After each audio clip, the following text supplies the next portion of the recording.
हुजूर अलैहिस्सलाम फरमाते हैं, औरत अगर किसी के निकाह के बंधन में बंध जाए तो उसका ये हक भी नहीं है कि वो शौहर की इजाजत के बगैर अपने घर से निकले जब तक शौहर इजाजत न दे। अगर अल्लाह के रसूल फरमाते हैं शौहर की इजाजत के बगैर वो घर से निकली तो अब जब तक वो लौट कर नहीं आएगी, जब तक वो लौट कर नहीं आएगी, अल्लाह की, रसूल की और सारे फरिश्तों की उस पर लानत बरसती रहेगी।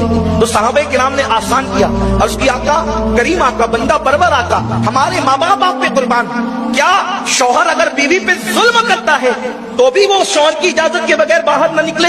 अल्लाह के रसूल फरमाते अगर जे शौहर जुल्म करे तो भी वो इजाजत के बगैर बाहर नहीं जा सकता।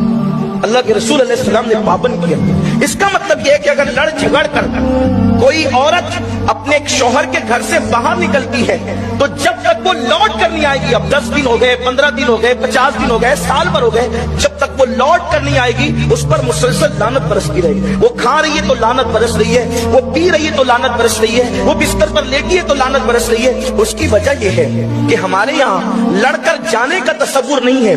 हमारे यहाँ तसव्वुर यह है कि अगर लड़ाई हो जाए, झगड़ा हो जाए तो उसी घर में रहो, अपने माँ बाप को बुलाओ, रिश्तेदार को बुलाओ, पंचों को बुलाओ और दोनों अपना अपना मुकद्दमा उन बड़ों के पास रखिए। कुरान शरीफ की आयतें हैं, कुरान मुकद्दस की आयतें कि उन तक रखो और उनका काम है, किनका? माँ बाप का काम है, बड़ों का काम है कि वो उनके दरमियान सुलह कराए, सुलह की सोचे। ये नहीं कि बाप और माँ अपनी बेटी को मजीद कम भरे कि कोई बात नहीं तुझे यहाँ रहने की, हम तुझे पाल सकते हैं। पलती तो छूटियां भी हैं, पलते तो कुत्ते भी हैं, पलते तो इंसान के दरवाजे पे खड़े रहने वाली बकरियां भी है।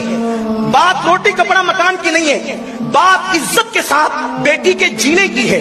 इज्जतदार लोगों की शान ये है कि जिनकी बेटियां निकाह के बाद सुर्ख जोड़ा पहनकर माँ के घर से निकलती है, उन शरीफ बेटियों की अलामत ये है कि वो सफेद जोड़ा पहनकर उस जनाजे की डोली में फिर शहर खामोशा की तरफ जाती है। यही नसीहत इस्लाम